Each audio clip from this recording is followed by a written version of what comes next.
Welcome to my library, specifically the library in my office. I'm still in awe of the fact that I have my own office. I've never had one before and it has been a treat, you know. I've only had it decorated and set up for around a month at this point, but I already feel like I'm better at my job. I feel like I'm doing better work and it has sort of fulfilled all my dreams I ever wanted from an office, so that's really good. But one of the features of my office is obviously a large array of my book collection. Not all of my book collection, but a large selection of it.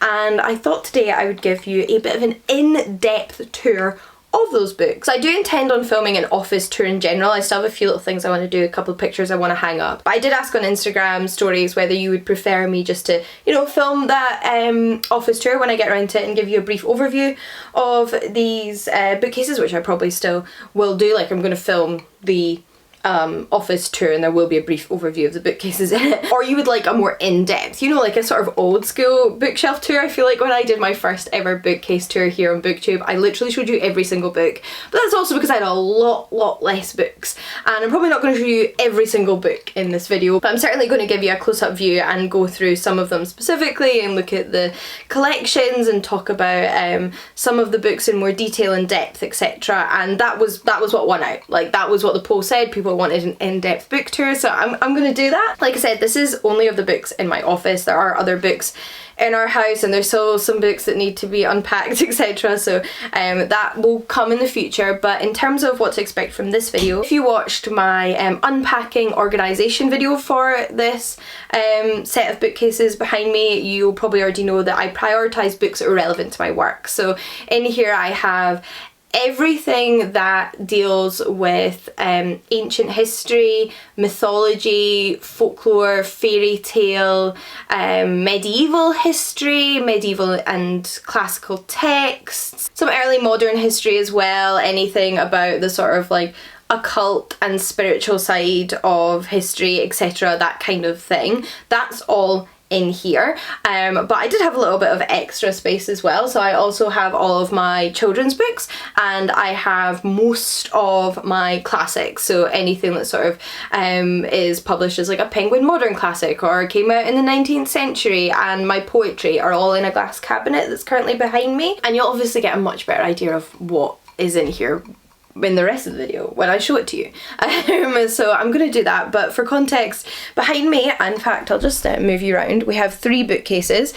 These are all Billy bookcases. I've got 2 of the wide ones, 1 of the narrow ones in the middle, in this sort of like dark brown colour. I also have 2 glass cabinets in this room, one of which is solely dedicated to books and one of which is my cabinet of curiosities and has a few antique and folio books in it, which I will show you in turn as well. But we'll start with the bookcases behind me. In fact, let's move on. Let's get a full view here. Yeah, that kind of covers it, doesn't it? So this is the full view of what it looks like. It sort of covers most of this wall, and there's a radiator, so there couldn't be any more bookcases there, but yeah, it sort of fills that space, and I'm really happy with how this is looking. There is some rhyme or reason to most of the organisation, but within that I did prioritise them also looking nice, because this is also a space I just need to exist in. So again, we'll look more in depth at that as we go through. So yeah, without further ado, let's take a look at the bookcases, shall we? Just to give you a little overview of what's atop the bookcases here, that's an ivy plant for anyone that's curious. This is a collection of ancient texts in matching covers that were my dad's. Those are some Robert Louis Stevenson editions of Katrina and Kidnapped. I won those for a Scots writing competition at school when I was about 12 or 13, but I still have them. We then have my LOL Cleopatra doll, isn't she beautiful? And we have this in-box collectible My Little Pony that I got for my 18th birthday. Then we have a gap. We have this space which I am saving for my Lego Great Pyramid, which I'm in the process of building, and it should fit really well there. We then have another plant, we have my dragon that I got in Wales, and we have my Sylvanian family barge boat. So yeah, that's what's going on up top here. But now let's move on to the first shelf. Okay, I've got my stepladder. I really don't know how to best film this, so this is what we're getting, right? I'm going to start with these two shelves because they fit in the camera. So here we have my complete Mahabharata in 4 volumes. Now these were actually originally my dad's, and yes, I'm a little bit chaotic. I'm now realising these are not in numerical order, but this is volume 1, which I'll show you here. This is a Hindu epic. It's absolutely incredible if you're interested in Hindu mythology at all. There's so many fascinating stories and sort of lessons from Hinduism in this epic, but it is obviously quite a beast, and I'm definitely grateful to my dad for having already bought it, because that definitely saved me some money in the long run. I have a few little random decorations dotted about, including a little library, and it's very important that everybody have an orangutan with all libraries in their home. I also have a stuffed orangutan downstairs in the living room with those bookcases.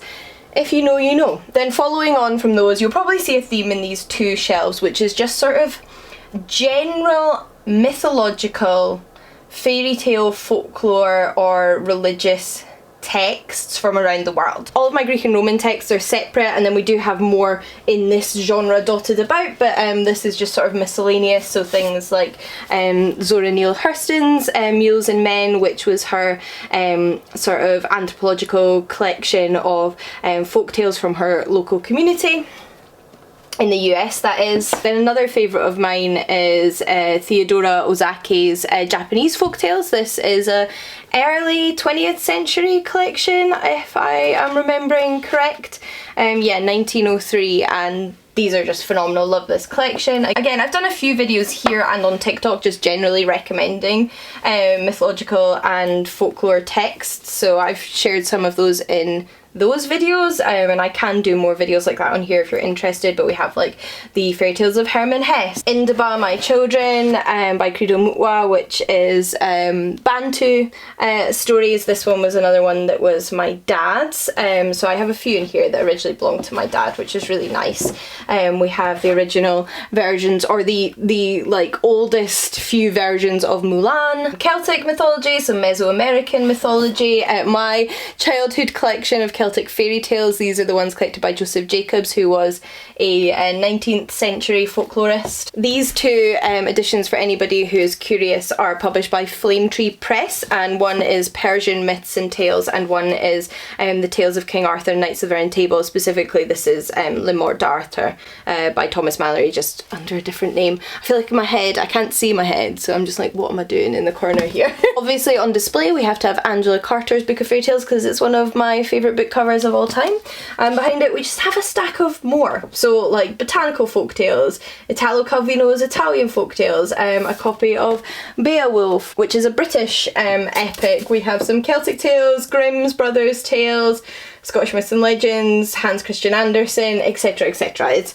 like a bunch of random folk fairy tale and mythological texts. Down here, meanwhile, as you can probably see, we have all of my Penguin classics that fall into the same genre as this. So again, classical texts are separate and other classics are separate, but we have anything that is mythological or folkloric. So we have like Scottish folk and fairy tales from Burns to Buchan. I really love this collection if you're interested in Scottish folk tales. But Russian magic tales, Hindu myths, writings from ancient Egypt, African myths of origin. I haven't actually read this one yet. I got it quite recently, but I'm quite excited to. This is variations and versions of the Beauty and the Beast fairy tale from around the world, which I'm so excited to read, so I need to get to that one soon. The Poem of Sid, the Fairy Tales of George MacDonald, another great Scottish folklorist. Love the fairy tales of George MacDonald.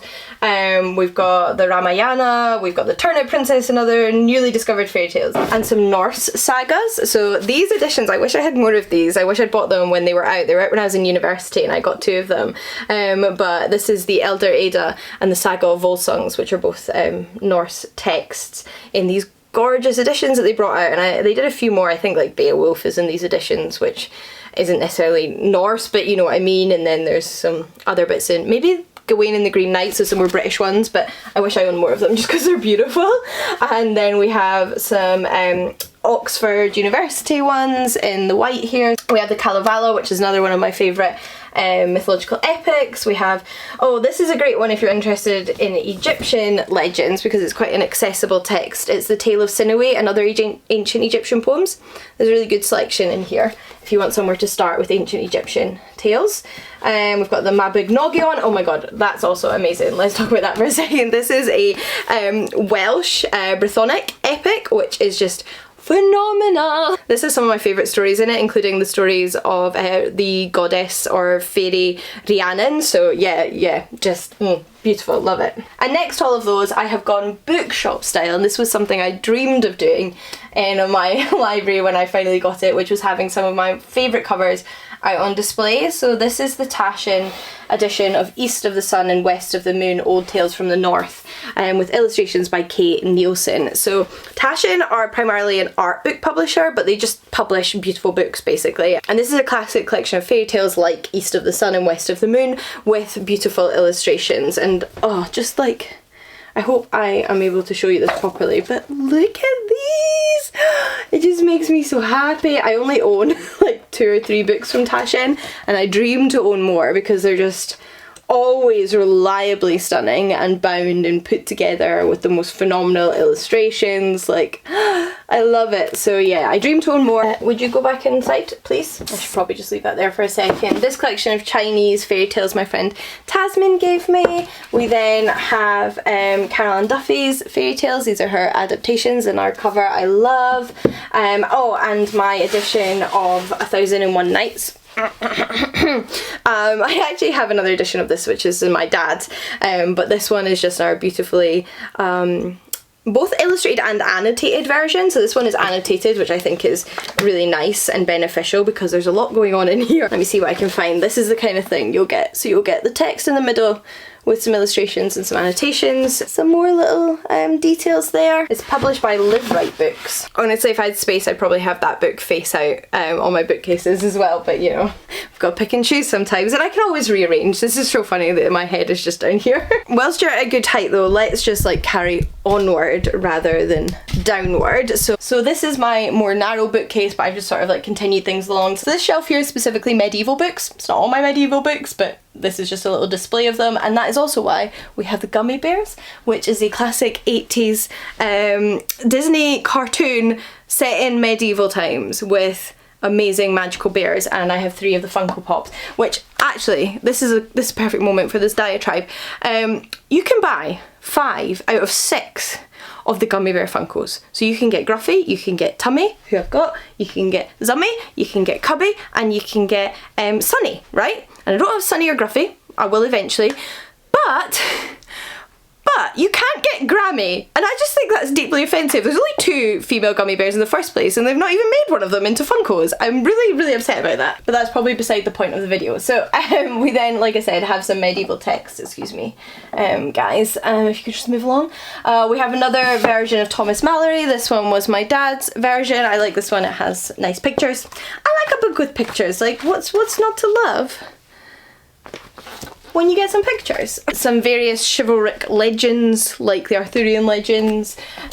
We then have a few books on women in Arthurian texts. So we've got King Arthur's Enchantresses and Arthurian Women, which are both really good books, and a anthology of medieval texts specifically about women, and my edition of Reynard the Fox, which I've had since I was in university, and I just think it's so beautiful. I love this so much. And down below we have a more witchy display. So I have 2 of the books in the Royal Botanical Kew sort of magic series. So this is about kind of like the lore and magical history of plants and their use in traditional medicine, and also just like plant facts.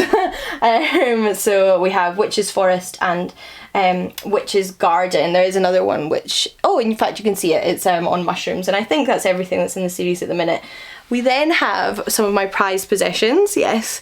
These are my 2 Bratzilla dolls, which were a line that was short-lived from Bratz.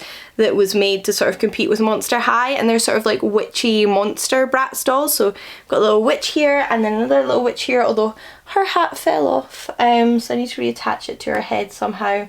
Again, I would love to own more of these, but they're not the easiest thing in the world to get your hand on. They should re-release these like they're doing with Bratz. Then again, a bunch of different books on the history of witchcraft and magic.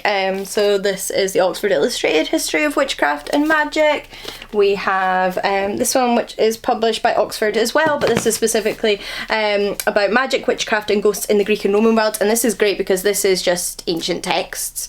This is one of those books that just brings together various sources. I really like this. It's by Ogden. Lots of cursed tablets in there. This is a children's book, but it's just so beautiful, called The Secrets of Witches, an Initiation into Our History and Our Wisdom, which is published by Wide-Eyed Books, and look how beautiful it is inside. Oh, I just love it so much. This is another just random like encyclopedia of witchcraft and witches and history, which I picked up in a second-hand shop, but this is another great story. It's not a great story, it's only very specific to people who like Charmed. I was recently rewatching Charmed, which is my favourite TV show of all time, and I'm introducing my partner to it, and we're at the beginning of season 4, and there's a character who I don't want to give the name away of in case you've not watched Charmed yet or you're not that far into it, who is reading this book.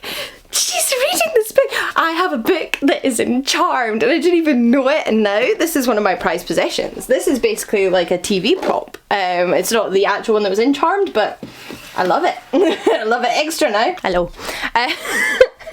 Okay, so this brings me to the final bookcase and the top 2 shelves on this one.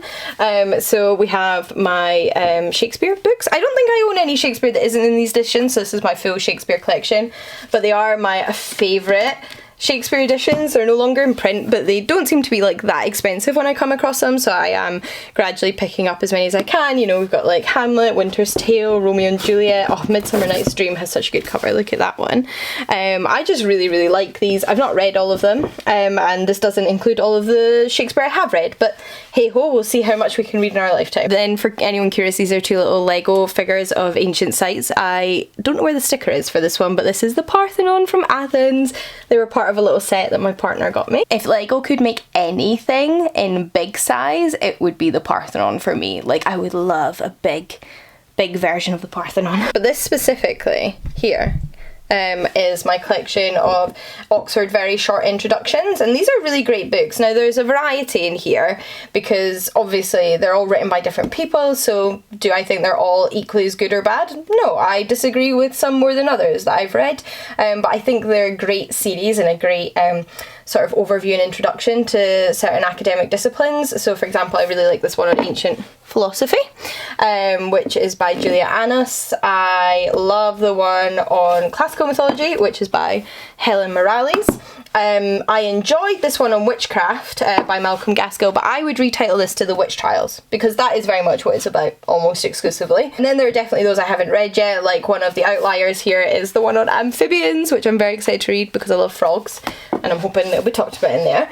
We have one on crime fiction, which I haven't read, so like I've got a selection here, some of which I've read and some of which I haven't. And then next to those, we have my little collection of Macmillan Collector's Library editions. I have a couple more of these and I haven't come across them yet, so when I do, they will be added. But we have the narrative of the life of Frederick Douglass. We have Women of the Harlem Renaissance. These are beautiful little books if you haven't seen them before, with gold edging. Classic science fiction stories. Greek myths, gods and goddesses, and Greek myths, heroes and heroines, which happen to just be edited by me. I edited these ones. So this is your first example of my books on these shelves, and I do have all of my books on these shelves. So yeah, this is my little edited volumes of sort of like Georgian and Victorian retellings of Greek myths in these 2 little volumes, which should be able to work as little introductions. So those are mine. And then we have Standing Her Ground, classic short stories by trailblazing women, and The Wonderful Adventures of Mrs. Seacole in Many Lands. So yeah, that's my current collection, although there's definitely a couple missing. I don't know where they went. Maybe they ended up in Jill's boxes when we moved out of the last place, I don't know. And I do have a couple more coming out soon, which I'm going to put And I do actually have a couple more coming out, one on dragons and one on witches, classic like folk and fairy tales from around the world in October. I'll pop them on the screen here and you can pre-order them if you'd like. Then we come to the next shelf down, which like I mentioned has the other book in the Royal Botanical Gardens Q series, the one on magic mushrooms. And in fact, let me show you what these look like inside, because they're really lovely books. I hope that's in focus. They've got some, oh, porcini, that makes me hungry. We have some lovely illustrations and pictures and yeah, lots of information. I really like these books. In front of that is a little wand made out of red birch. Oh, I've forgotten, I'm not very good on my trees, but I got this at a little market. Someone had made it and it's just beautiful. Well, actually Chris bought it for me, so it was a lovely gift. And this is where I think I started to put some like miscellaneous stuff. So we've got like The Triumph of the Moon by Ronald Hutton and The Golden Bough, A Study in Magic and Religion by J.G. Fraser, which are sort of books on the history of paganism and the occult. We then have The Black Book of Isabel Gowdy and Other Scottish Spells and Charms by Ash William Mills. We have Queering the Tarot, which is one of my favourite tarot books, unsurprisingly. And then facing out here we have another one of my favourite tarot books, which is Wild Card, Let the Tarot Tell Your Story. This is just like a really nice, oh no, okay, that's doing a lot more support work than I realised, so I'm just going to pop that back. But Wild Card I think is just like a really nice like all-rounder when it comes to tarot. I think it's very simple, very introductory, there's no like expectations of what you believe. It's just like a nice sort of like meditative little book and I really like that. Then we have my Hellebore and What magazines. So this is one of my favourite magazines, Hellebore. Basically about archaeology and history from Britain and Ireland, and it also has sort of film and book reviews and stuff like that. Really interesting. And What, again, which sort of deals with history and archaeology and media and magic and occult and stuff, but they're very like academic. They have like well researched papers in them. They don't make any ridiculous claims, which I appreciate as a historian, and I find them very interesting. So yeah, love both of those magazines. And then we have Abigail, who is everybody's least favourite doll in my collection, and I think that's sad because I love Abigail. This is her little pet frog. She has another one here, her little books, and her cauldron for when she wants to do magic on people who say she's creepy. Just FYI. And she's sitting on a little collection of wooden books. They're not made of wood, that's just the publisher, on random little topics. And we have other books next to her, like this one, which is fantastic. This was published by Hellebore, and it's a little travel guide to occult Britain. So interesting little sites that have a little bit of occult history around them. You're not creepy, are you, Abigail? Right, I'm hoping now these shelves in the middle and at the bottom of the bookcases are going to be easier to talk about. I'm not going to be having to climb on ladders or do any weird angles. So we now come back to the first bookcase we were looking at, and this is the next bookshelf down. And again, we predominantly have folklore and mythology texts, but particularly in matching editions, just because I like the way they look. So let's look at some of those editions. Starting with the outlier, we have another Taschen book. This is the Taschen History of Witchcraft. There's a few in this series I would really like to own, particularly one on tarot. They are gorgeous, and like I said, effectively art books. They're looking at the depiction of magic throughout the ages, and it's just beautiful. Like, oh, they're so stunning and so interesting. You can learn so much about cultures and history through visual media and the art they produce. So yeah, love this book. We then have this series, which is published by the British Library, and it's just, again, one of my favourites. I mean, I'll probably say this about most of these books, but they're just absolutely gorgeous, and I also think they're some of the best collected anthologies I have. Like, I think they're really well edited, and they're all edited by different people. So this is Scotland the Strange, Weird Tales from Storied Lands. So we have various like folk and horror stories from Scotland. We have Celtic Weird, Penny Bloods, Gothic Tales of Dangerous Women. So these ones aren't specifically folklore either. This series focuses on sort of like the creepy, meaning that includes creepy folk tales and just creepy horror and short stories, but I mainly have the folklore ones at the minute, and this is Fearsome Fairies. One just came out about Irish folktales, which I need. Like, I need it, and I need to buy it, and I will eventually, and then there's a few more that also just look really interesting, but I love this series in particular. We have these two books from Penguins, the Penguin Book of Classical Myths and the Penguin Book of Myths and Legends of Ancient Egypt. These are really great adult introductions to both these topics. There's full of really fun, interesting mythology in here. So if you're looking for something like that, would check those out. Similarly, introductions to the topic of these different mythologies. We have another series here. This one's published by Thames and Hudson, who again specialise in beautiful books. This is Egyptian Myths, a guide to the ancient gods and legends, and it does have a few like sort of pictures and historical, like there's me highlighting things, historical artifacts in there as well.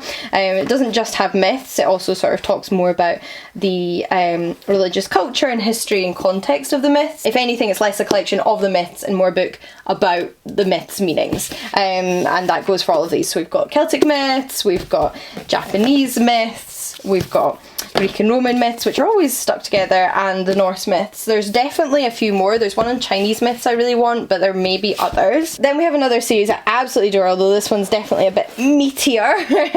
And this is published by Pantheon, the Pantheon Library, the Pantheon Fairy Tale and Folktale Library. We have Russian fairy tales, Latin American folk tales, Japanese tales, Irish folk tales, Chinese fairy tales and fantasies, and these are all either anthologies or individual sort of classic works in these genres. So either they were historically compiled or more recently compiled, but all of the sources are given, which I really appreciate, and you can sort of find the original versions really easily. I really, really like these texts. There's obviously a variety in them and where they came from, but it's a great, great library. And this is the plant pot that my mum gave me when this book came out. My mum actually made a paper tiara of violets for it and put a violet plant in it, which has since died unfortunately, but it was a lovely thoughtful gift to go along with the release of my little book All the Violet Tiaras Queering the Greek Myths, which is published by 404 Inc, and it's a little non-fiction book about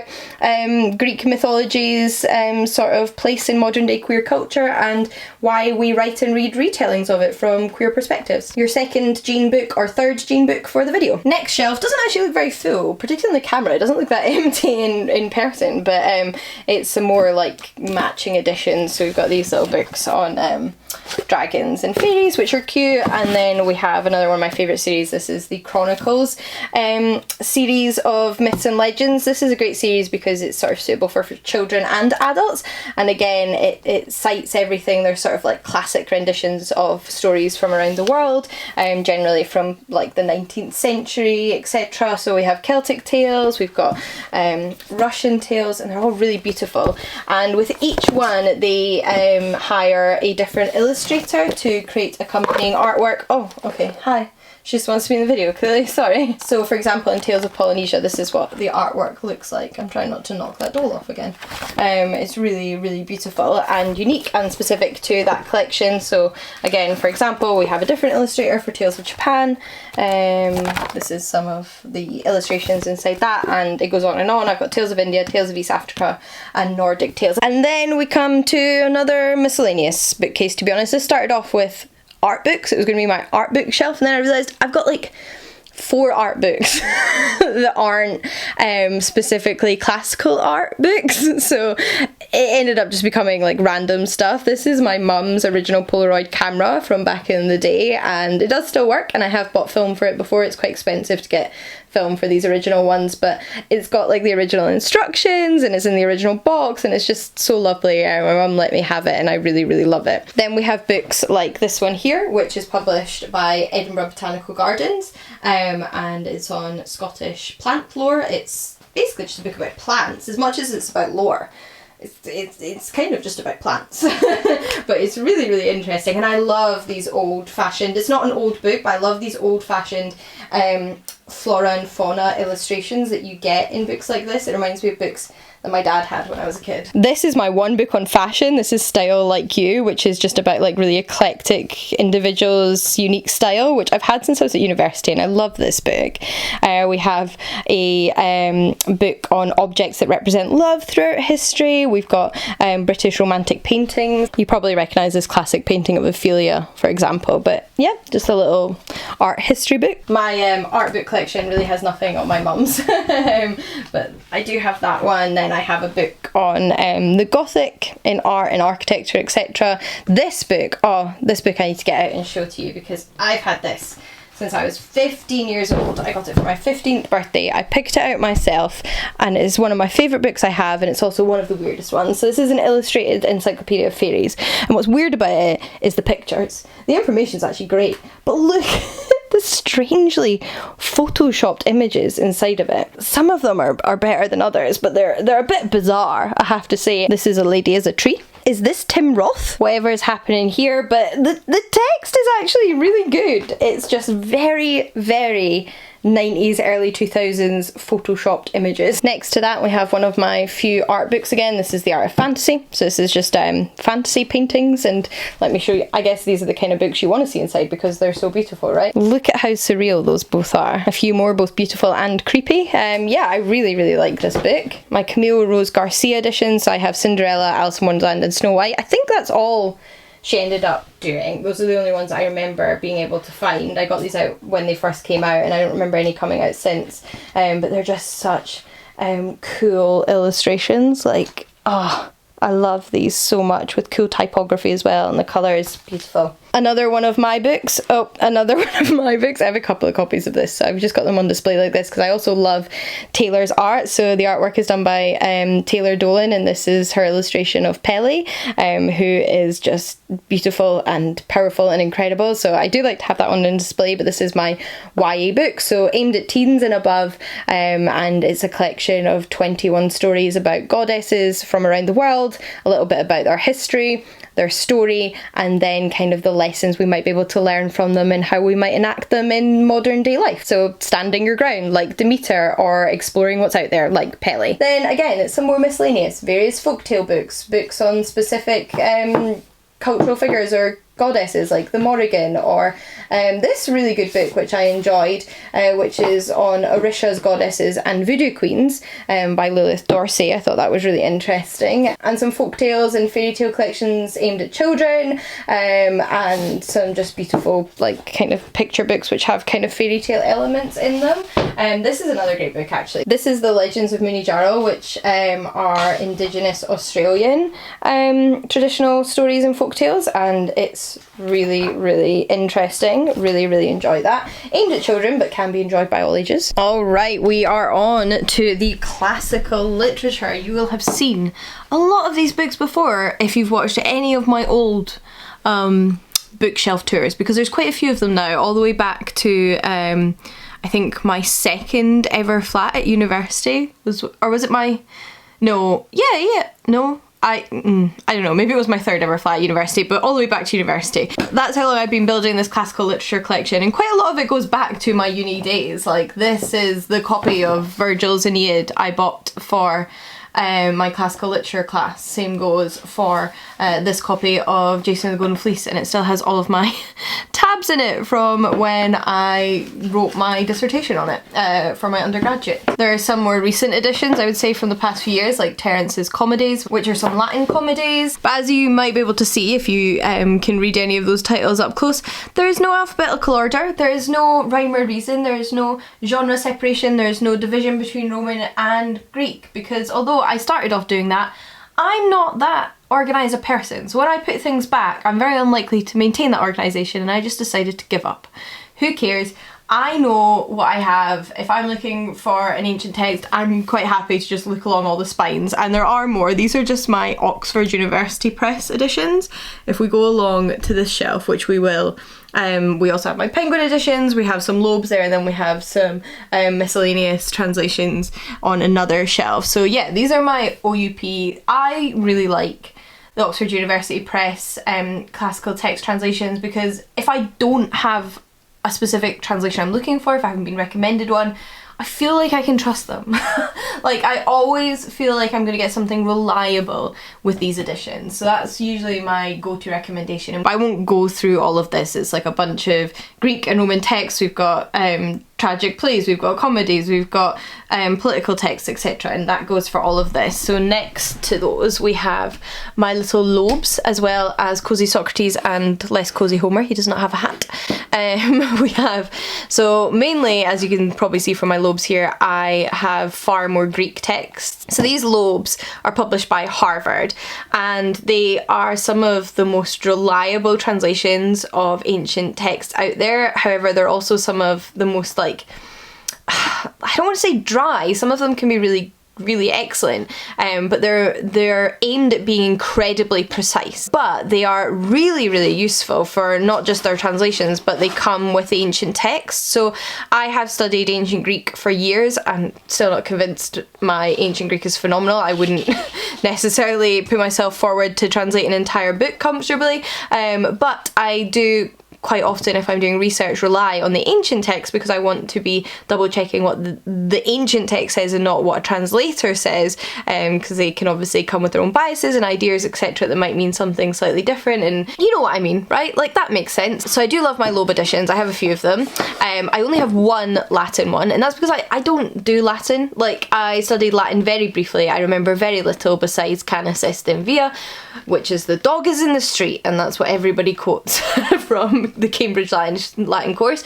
I only have this because it was the only translation of Valerius Flaccus's version of the Argonautica I could find at the time. It's also very discoloured. So besides the inclusion of ancient language, these can also be great additions to find lesser translated texts that you can't find as easily. So I have my little collection. I would love to own more, but you can also pay to access the entire Loeb database online. So you can pay for a membership, and then you have every single Loeb translation and original text on there at your fingertips, which if you are in university or work at university, your university might already have access to, or if you're an independent scholar like me, it's something that's maybe worth investing in. So yeah, I have a little collection, but they're all online if not. And then next to this we have my Penguin editions behind my beautiful award. Did you know I won an award? This was for my book Greek Myths, my first ever book to come out. I won the Books Are My Bag 2020 Breakthrough Author Award, which was thanks to you because that was voted for by the public. So I'm still very honoured by that. And here we have similarly all my Greek and Roman texts, which are in Penguin Classics editions. I mean, again, it's just a bunch of random ancient texts. It's hard to know what to say about them. In fact, the only one here that isn't Greek or Roman is my edition of the Shahnameh, which is the Persian Book of Kings. But it's this really big, like, extra tall beast of a Penguin Classic, that one. So a little bit of Persian literature too. Moving along from very serious academia, yes, we have children's books and my LOL tween doll collection. I'm not absolutely certain they're going to stay there. They're just there just now because they make me smile, and don't you just need to smile when you're at work? I am currently converting one of the cupboards in my office to a sort of little toy townhouse, so they might go back in there once it's sort of all set up. But these are some of my favourite dolls. They're definitely my favourite modern doll line. If you don't know, I do collect dolls and I love them. Like, they're so cute. You can't tell me they're not cute. So those are all my little LOL tweens at the moment, keeping me company, but I'll move them out of the way so I can show you the books. So as I mentioned, behind those dolls are my middle grade books. We also have a few on the shelf below, but I'll start here. So I have all of my Nicola Skinner books. I just love these editions. Not only is she a beautiful middle grade writer, but whenever her books come out, they have the most beautiful packaging and illustrations. Like, look at that. Isn't that stunning? And the detail goes inside too. I really love these. And I love reading middle grade in general as an adult. I think it is such a wonderful reading experience, and I don't think you should knock it as an adult ever. Some more favourite series of mine are the Nevermore series. Wild Spark's fantastic. This actually won the Blue Peter Book Awards the year I was one of the judges. As judges, we formulated the shortlist, so we got it down to 3 books, and children actually voted for the ultimate winner, and they picked Wild Spark, which I'm not surprised by because this is a phenomenal book. The Snow Spider is one of my childhood favourites. This is an edition I bought as an adult. I used to get this out of the library constantly as a kid. I love it so much. It's based in Welsh mythology. A few more random middle grades. I read this one last year and really enjoyed it. This one's based on Afro-Caribbean mythology. I do love a middle grade that's based on mythology. How can you not? There's also no real rhyme or reason to these. I just have everything muddled in together. So like, I've read the Incorrigible Children of Ashton Place series. It's one of my favourite series, but I haven't read Dragon Mountain yet, and I haven't read The Miraculous Sweetmakers yet. But I have read Arusha, so it's all mishmashed in there. There's just a bunch of different books, all of which I either love or expect to love when I finally get around to them. But let's move down rather than along now, so I can show you the rest of the children's books. Alright, so the just sort of general middle grade fiction continues down here. We have more paperbacks, a few hardbacks. We have my Moomin book collection. We also have this gorgeous book by John Classen, who's one of my favourite children's illustrators, so I have that on display because I just think it's stunning. My partner owns all of his picture books, so we do have those as well, but I believe they're in his office. Some children's graphic novels like The Tea Dragon Society. Well, this is the third one in the series, but these are just beautiful. They're by Kay O'Neill, and I just love these books. And that leads us into slightly more like large format children's books, which again are largely sort of middle grade. You know, they're aimed at that sort of like 7 to 11-year-old range, but they are more non-fiction, folklore and mythology, including my own books. So this book here actually is another one from my childhood. This is edited by Michael Rosen, and it's just various stories from around the world, and I used to love this book. Some of the stories are super creepy. Like, I swear this illustration haunts me. But I loved this book as a kid, and my mum used to read it to me. And similarly, we have my collection of DK eyewitness books from when I was a child. So these are all just non-fiction books, one on ancient Greece, one on fossils, one on pyramids, and one on general mythology. These are those sort of like old school like photograph non-fiction books aimed at young readers to learn about the world, and I used to love these. I have these four, but I used to borrow others from the library and just obsess over them, which is probably why it was so exciting when I got my first book published by DK, and in fact has been as exciting when I subsequently got all the other ones published. So this is the DK Myth series, which is currently being illustrated by Katie Ponder, and it's written by a variety of authors, including myself. So I contributed 3 books to it, but then there are also some books which I didn't write and were also illustrated by Katie Ponder. So most recently, Myths of China, which I'm so excited to read. This just came out and I cannot wait. I've had a flick through. It looks beautiful. It looks like it covers such an interesting range of stories, and I'm so excited to learn some new ones from here that I didn't know before. But yeah, this is... Katie's illustrations, so beautiful. Then there's also a volume on Norse myths, which is wonderful. I've read this one, so fantastic. And then my volumes, which include goddesses and heroines, and this one isn't about one specific culture or place's mythology. This is more just about women in mythology from around the world. So for example, this is Rhiannon. We've got a page on goddesses, unique goddesses from around the world. We've got Dali, we've got Amaterasu, we've got loads of different goddesses in here. And before that I wrote one on Egyptian myths, and my first one, which was the one I won that award for, was on Greek myths. I also own a couple of translations of my own ones. I really want to collect more of these, and my friends know that. So my friend Lauren actually got me this Italian edition of Greek myths. I bought myself the French editions of Egyptian myths and Greek myths, and I know that my friend Tasman, oh god, that's not in screen, and my friend Tasman recently sent me a message to say that they had picked me up a copy of Greek myths in China. So I know there's at least one more coming into my collection, and I hope slowly to pick up other ones, maybe when I'm abroad or just when I come across them. So it's just really like cool to know that your words have been translated into another language. Then another one of my favourite children's book series that's non-fiction, perhaps for slightly younger age range, is Owen Davies' Animal series. So these are animal fact books, and I genuinely just read them to learn about animals for myself. I don't care that I'm an adult, I think they're phenomenal. This is Passionate About Penguins. This is Owen Davies' illustration style. It's gorgeous. The first one I ever read was Fanatical About Frogs. It's probably still my favourite because I love frogs. This is what the inside looks like there. I love these books.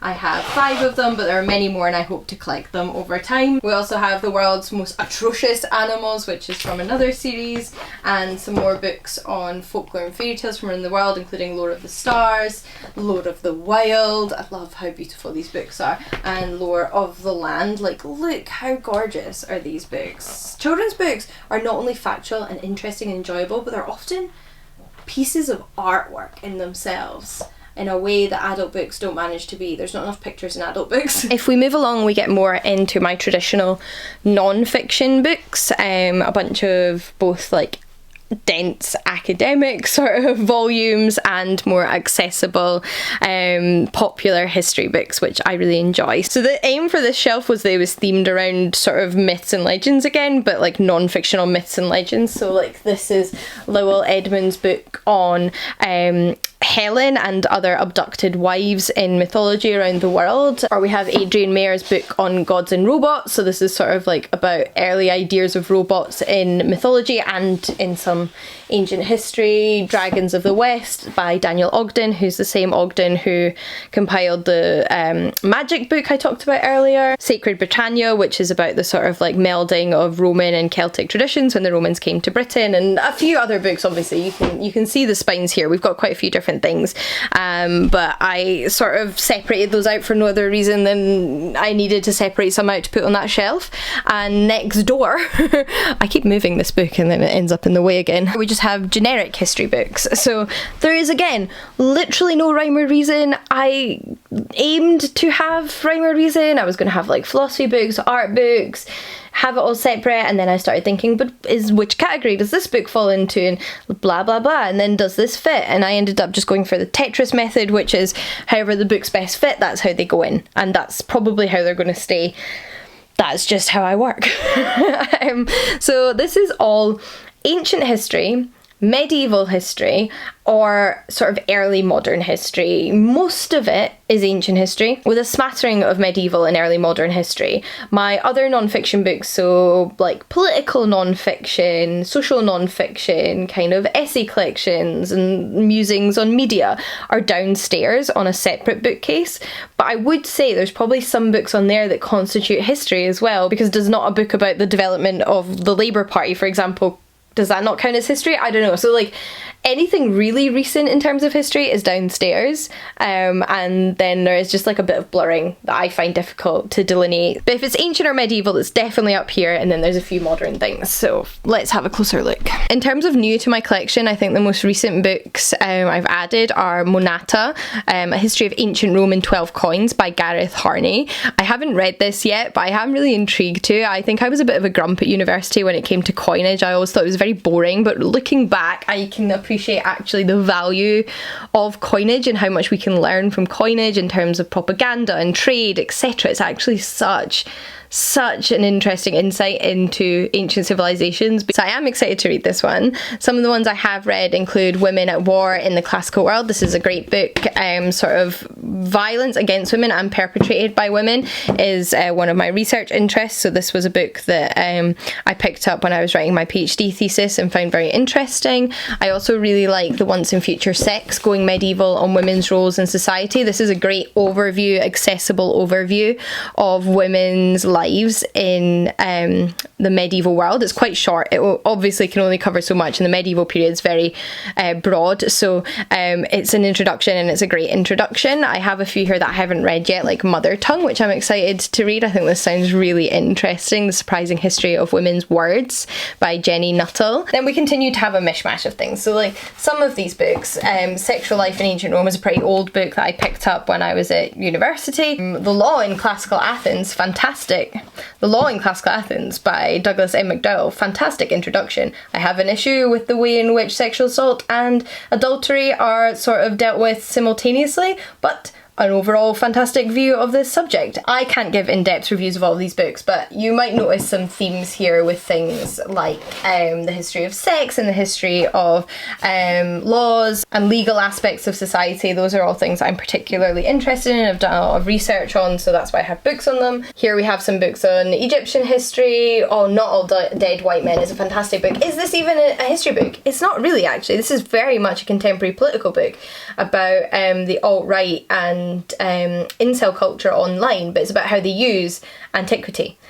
So I had to put it here with the other ancient stuff. Oh, this book here I literally got for one of the courses on my masters. When I was doing my master's course, I did a class or course on Epicureanism, so that is literally from that. You can see I've still got tabs in it, probably from revision. And then this book is actually one my mum just gave to me. She bought this when she was at art college back in like the 70s or 80s, and she just handed it over to me. I've had to take you off the tripod for the bottom shelf because it's too tall, so apologies if it's a little bit wobbly.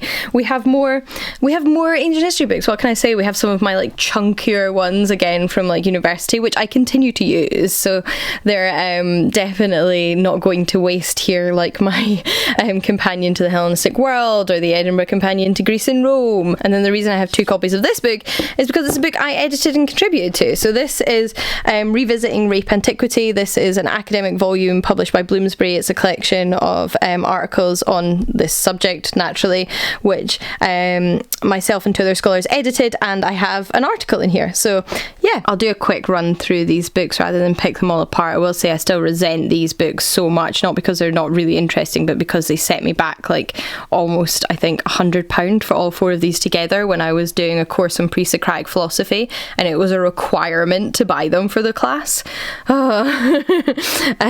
Expensive. Then if we carry on to this next little cubby, we have more ancient literature. So rather than non-fiction books, this is ancient literature that didn't fit into the nice matching editions that are on display on the above shelves.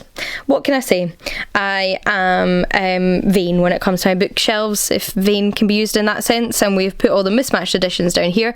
So I have my Greek-English lexicon, so that's a big dictionary of ancient Greek words and their translations. We've got Emily Wilson's translation of the Odyssey, which is phenomenal. Such a great translation. Love this book. We've got some ancient Egyptian literature.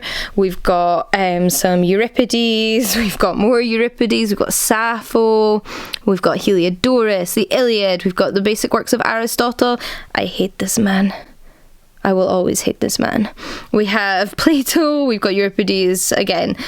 Just a bunch of random ancient texts in random editions. And lastly, for this bookcase, I can't believe we've actually made it, we have predominantly comic books. So I have a few issues of the Journal of Hellenistic Studies here that I own physical copies of, and then I have all my Asterix books, which isn't actually that many given how many Asterix books there are, but I've loved Asterix since I was a kid.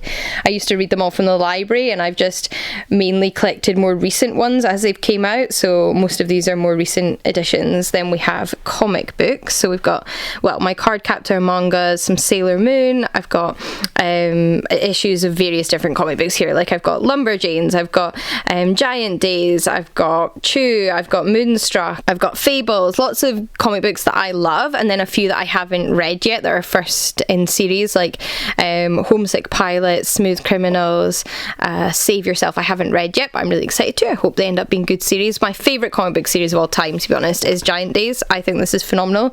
It's about a group of friends at university and their hijinks, and I think it's incredible. Followed by a few more graphic novels and a few more children's picture books, including the children's picture books which I have in this magazine rack. So these are all like the funny shaped ones that don't quite fit on the bookcase, including one of my favourite series, Franklin's Flying Bookshop by Jen Campbell.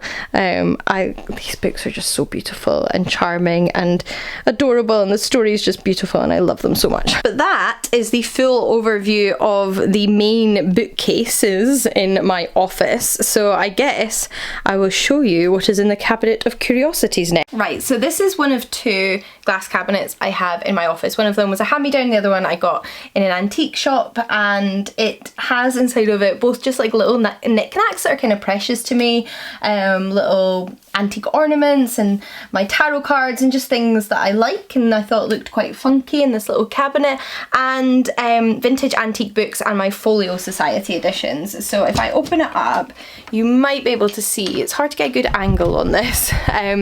We have my Folio editions along the bottom here. So this is all my Folio Society editions, which are special editions.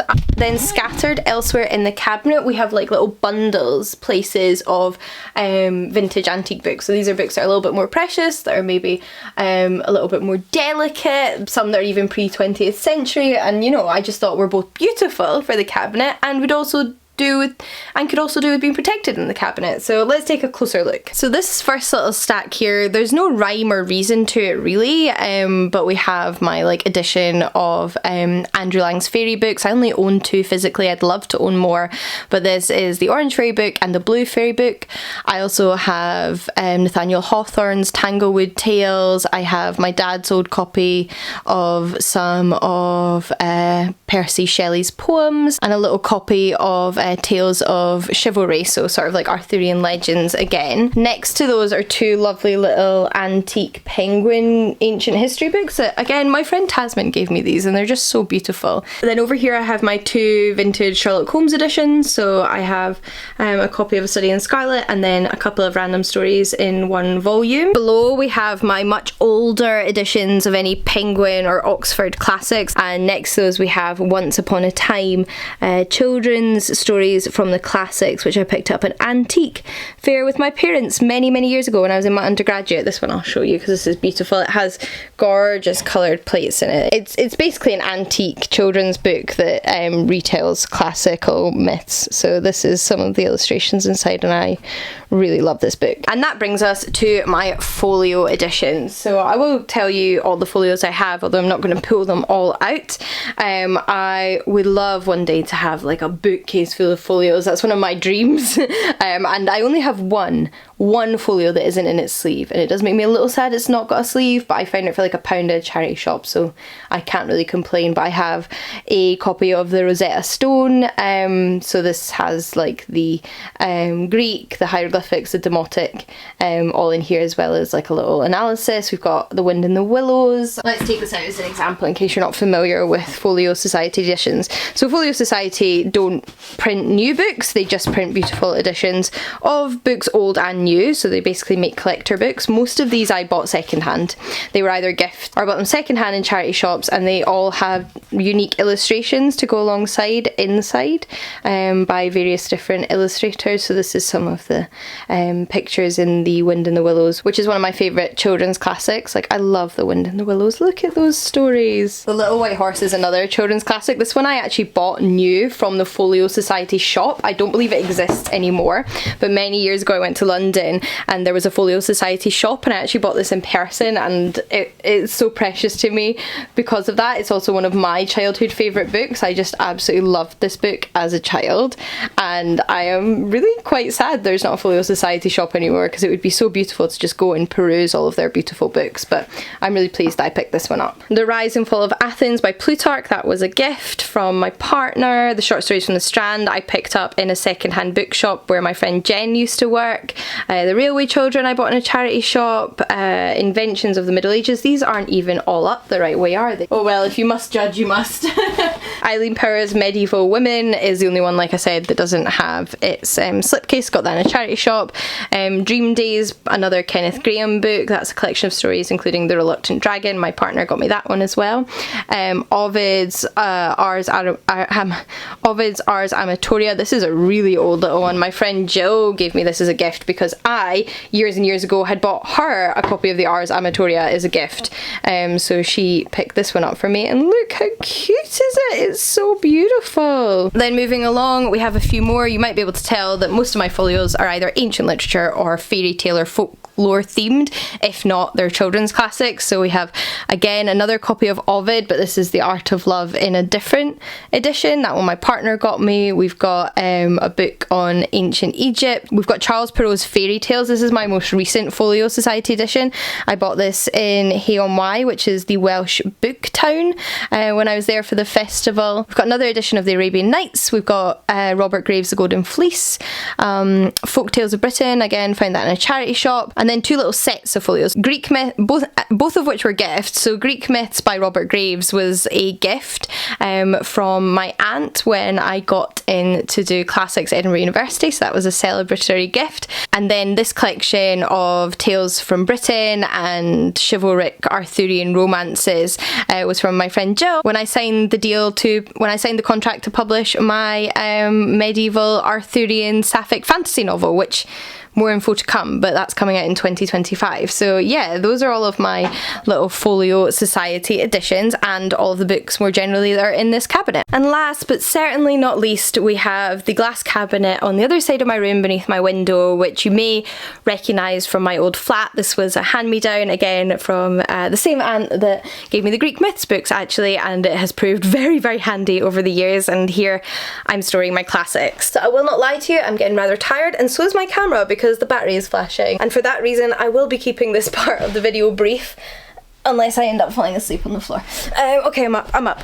All along the top here I have my Penguin classics, so I have the Penguin English Library Classics editions, followed by Penguin Modern Classics, which were blue, then became white, then became blue again, so like that Lewis Grassic Gibbon is one of the original blue modern classics before they turned white and then blue again, yeah. Although it's interesting how many slightly different shades of blue they are. I don't know if that's just the times in which they've been printed or where they've been printed. If I move that glass door, you can see the rest of them, as well as my vintage classics editions of Virginia Woolf and Jane Austen. I really love these editions for both authors. I just think they're lovely little books. They're slightly different formats and they're gorgeous.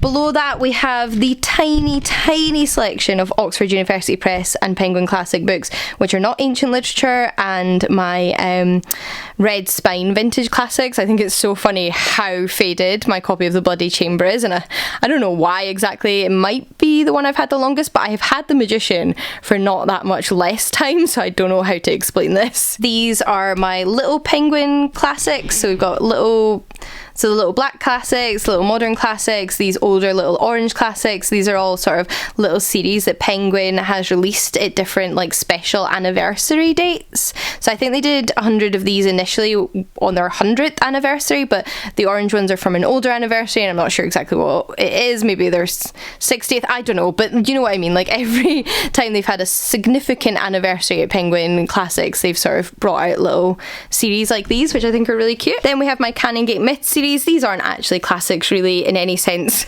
of the word. Well, you maybe could call them modern classics. They're myth retellings in a series that Canongate did, and I just think they're really nice additions and decided to pop them in here. And then we have my 404 Inklings. So again, not classics, very recent books, including 3 copies of my own book, All the Violet Tiaras. But I adore this series. The first one I ever read was Love That Journey for me. I fell in love with the books, and that's why I ended up pitching to them, but they're just like really niche little non-fiction books on little niche subjects, and they're phenomenal. I don't own all of them, but I definitely own most of them at this point.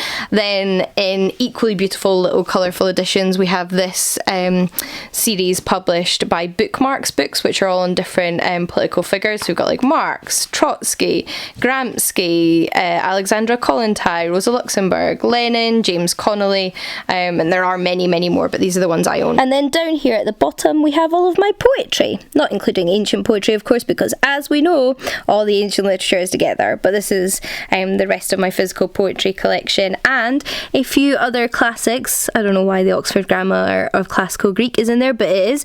A few other classics like Jane Eyre and Shirley Jackson, which are in bulkier editions, and I didn't know where to put them. So again, if I move the glass here, there's a few more. There is one Sherlock Holmes book in here, but the rest of my Sherlock Holmes books are all downstairs on a dedicated shelf.